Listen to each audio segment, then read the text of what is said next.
Hello, and welcome back to the world of Wysteria. We will now conclude Chapter 41 with Part 5.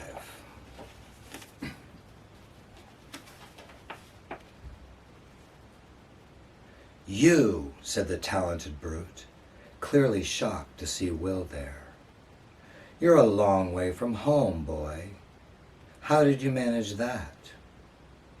Just before these reinforcements arrived, Charlotte had retreated to the alcove to cover Will's back, and with their attention fixed on him, they hadn't noticed her lurking in the shadows. Until now. "He had some help," she shouted. Their heads turned, and Charlotte fired her weapon. Anton reacted quickly, ducking to one side as the projectile flew through the air. It narrowly missed him, striking instead one of his companions in the chest. "No!" cried the other young guard, catching his friend as he fell. "Get her! I'll take care of the boyfriend," said Anton, sneering at Will. The young man laid his comrade on the ground. Then, plucking the quarrel from his body, now lifeless and already losing its substance, he stood and faced Charlotte. Hate in his stare, he began to march toward her. Charlotte, seeing there was no time to reload, set down the crossbow and drew the dagger from her boot. Anton took a few unhurried steps in Will's direction. "A rematch, it appears," he said, "and on neutral ground. Good." Anticipating a swift and sudden attack, as had happened in the tavern, Will lifted his weapon, pointing it at his opponent. Anton stopped and glared at him. Then he smiled. With his left hand, he slowly pulled open the front of his long black coat, displaying a sword that hung at his side. "Surprise," he said, drawing the shining steel from its scabbard. Charlotte's foe halted as well, though no smile appeared on his face. "Remember me?" he asked her, his eyes burning. Then he vanished. In an instant, he reappeared a foot behind her. And now Will realized where he'd seen him before. He and his friend were the quick-stepping pair they'd faced in their last battle. The young man now had more than one grudge to settle with Charlotte. Before Will could shout a warning, the stealthy drifter threw one arm around her neck and pulled her tight to his chest in a chokehold. In his free hand, he held the quarrel that had slain his companion, the iron point aimed at her heart. "We won't be taking a trip together today, my pretty," he said. "Not with this in my hand." For possessing the artifact made him virtually unsnatchable. "Now, it's your turn to suffer." Her arms at her side, Charlotte nimbly flipped the dagger around in her fingers, placed her thumb on the butt of the grip, and sank the blade into the man's thigh 3 times in rapid succession. He yowled, and she spun out of his grasp. Enraged, the drifter thrust the bolt at her chest, but she hopped back out of the way and slashed his forearm. He shrieked again as the quarrel dropped from his hand. Bleeding profusely from both wounds, he began to backpedal as she advanced. But before he could jump away, she caught him by the arm and pushed the dagger into his chest. Despite the cries from his mortally wounded associate, Anton's eyes remained on Will. Taking his sword in both hands, he raised the heavy blade, twice the length of Will's, and held it before him, chuckling, lengthening his stance, and laying the cutting edge of the weapon on his right shoulder. He bent his knees, paused, then suddenly jumped forward, covering the distance between them in a single bound, landing 2 steps in front of Will. As his feet hit the ground, Anton swung his sword in a high vertical arc aimed at Will's head. Will struck at the descending blade with his, intercepting and deflecting the sharp edge, which narrowly missed his shoulder. Anton immediately swung again, this time horizontally and waist high. Fortunately, Will managed to get his weapon between Anton's blade and his torso. The swift maneuver saved him from being halved, but the force of the blow knocked the sword from Will's hand. Since Will stood between the villain and Emily, he had no room to retreat, nor could he flee to the center of the chamber and leave her unguarded. For if she were taken a hostage, he and Charlotte would have no choice but to surrender. Anton kicked Will's sword across the floor and laid the point of his own blade on Will's chest, just below his throat. Having finished off her opponent, Charlotte began creeping toward them, but Anton caught sight of her. "Stay where you are, girl," he shouted. She took another step, then grudgingly obeyed. Now feeling in complete command of the situation, Anton laughed. "We'll all wait here until Nathan comes. And don't try to flee, either one of you. If I can't have the satisfaction of taking your heads, I might just take hers," he said, looking beyond Will at Emily. Of course, Nathan would probably prefer his prize in one piece. Perhaps I'll just play with her a bit. With Anton's eyes trained on Emily, Will saw his chance. In one swift motion, he slapped Anton's blade aside, drew the dagger from his back pocket, and thrust it into the soft flesh under Anton's chin, driving the narrow blade up inside his skull. Will stared into his victim's eyes as they widened, glazed over, and went blank. Anton's body then went limp and fell to the floor. Slipping the dagger back into his pocket, Will started to retrieve his sword, but his eyes then lit on Anton's. "More may be coming," he yelled to Charlotte, as he picked up the more substantial weapon.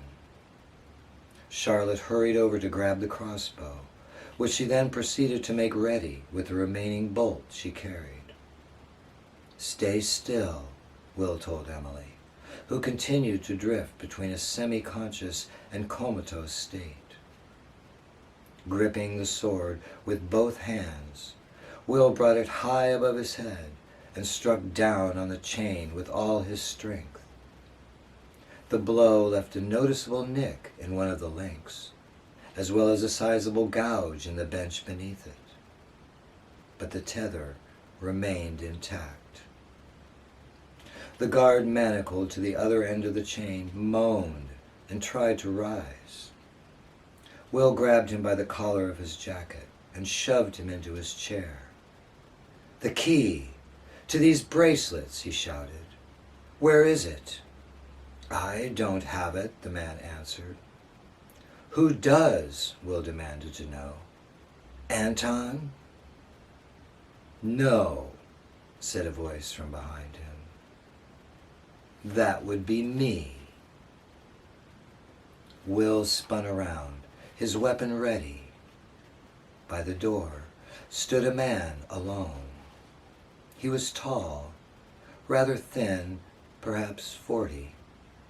His hair was short, spiked, and ruddy, matching his trimmed goatee and complexion.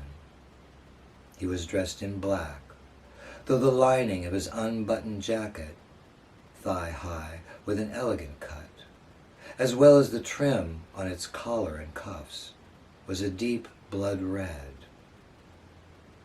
"Is this what you're looking for?" he asked, holding in his hand a small key attached to his belt by a short length of chain.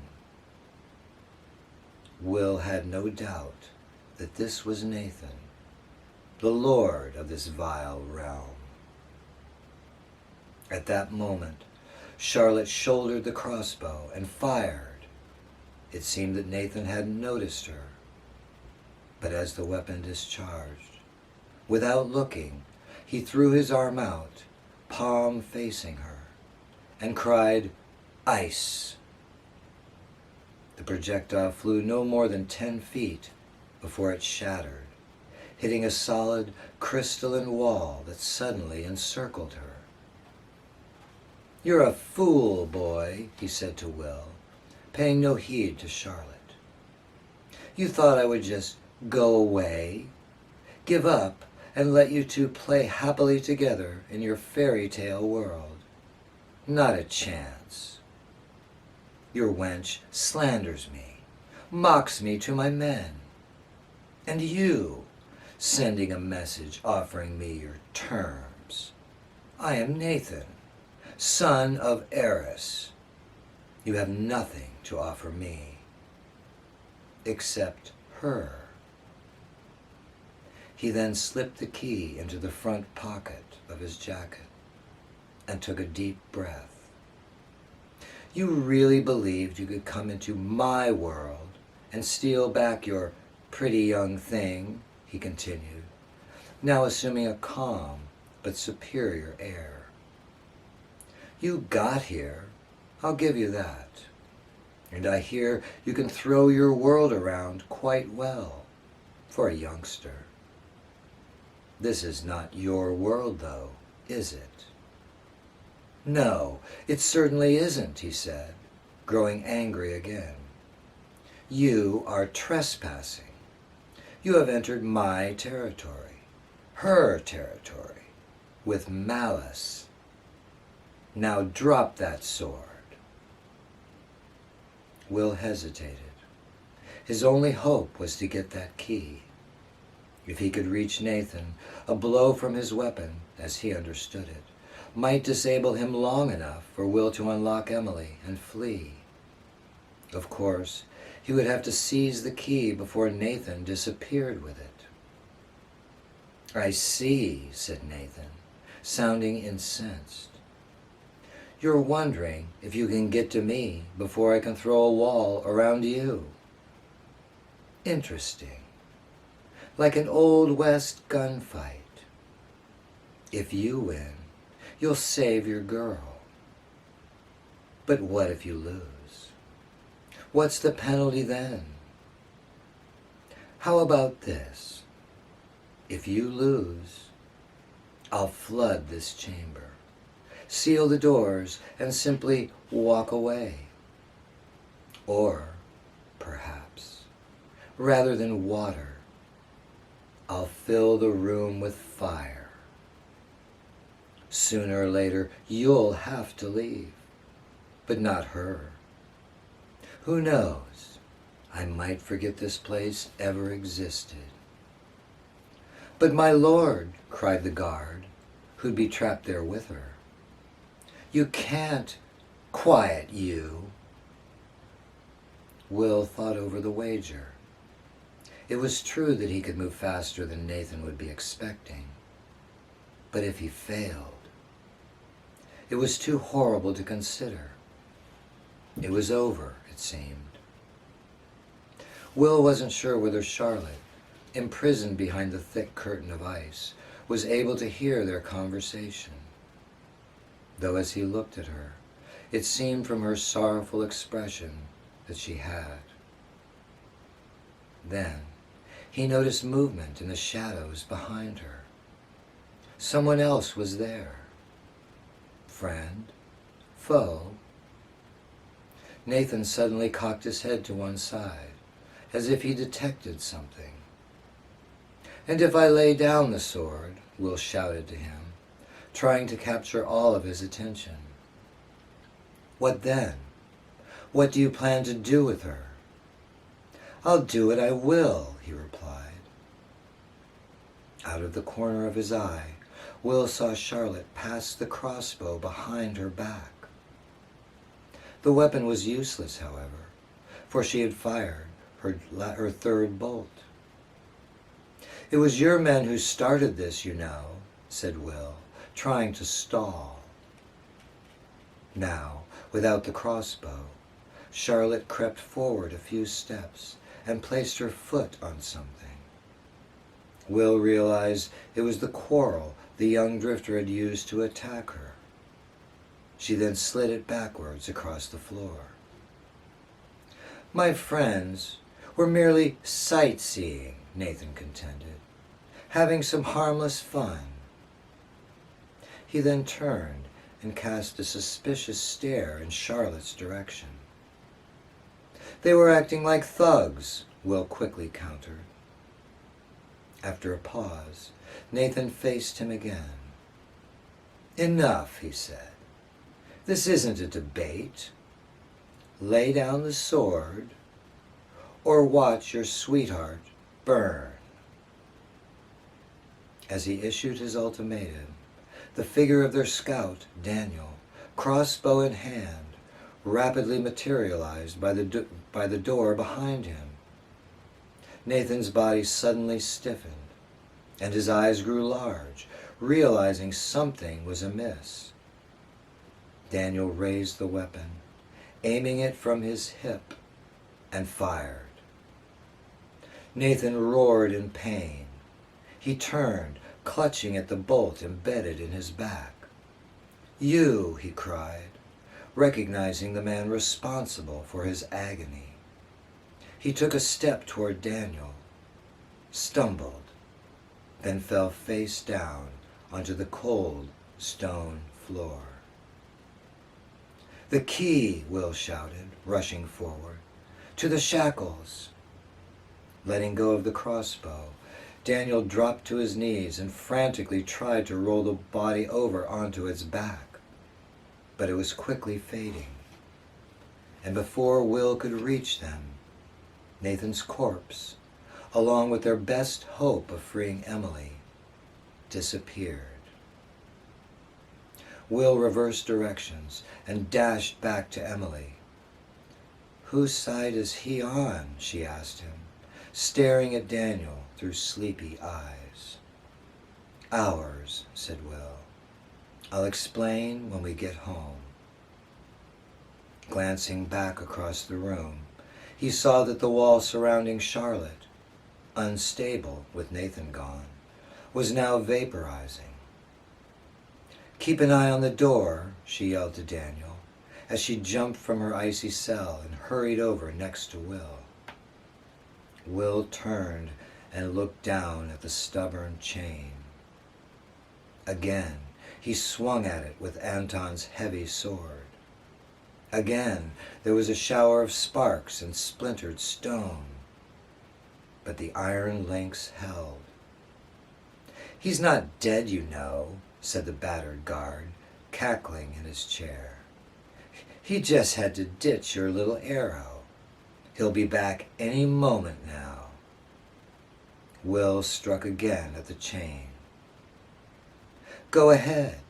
Keep trying, the man said. It's good steel, but it was meant to cleave flesh and bone, not iron. Will raised the weapon once more. You're right, he said. The unfortunate drifter seemed to realize his mistake, for as the sword descended, he shrieked and tried to pull away. But the blade found its mark, severing the man's arm several inches above his wrist. His wagging tongue had cost him his hand and given Emily her freedom. Staring first at his still shackled hand lying on the floor, then at his mangled arm, the guard screamed and jumped to his feet. Charlotte stepped in and held her dagger to his throat, ordering him to sit or suffer worse. Will took Emily by the arm. "I've got her, Daniel," he shouted. "Jump!" But as Daniel smiled and gave him a nod, 3 more men burst into the room. One made straight for Daniel, tackling him to the ground, while the other 2 charged at Will. Charlotte turned and jumped between her friends and the oncoming attackers. "Go, Will," she cried over her shoulder. "Now!" Though it went against all of his instincts to leave his comrades behind, he had to get Emily to safety. As her guard had said, Nathan would soon be reappearing, more furious than ever. "Don't worry," said Charlotte. "We'll be right behind you." Then, watching her move forward to meet the enemy, he jumped.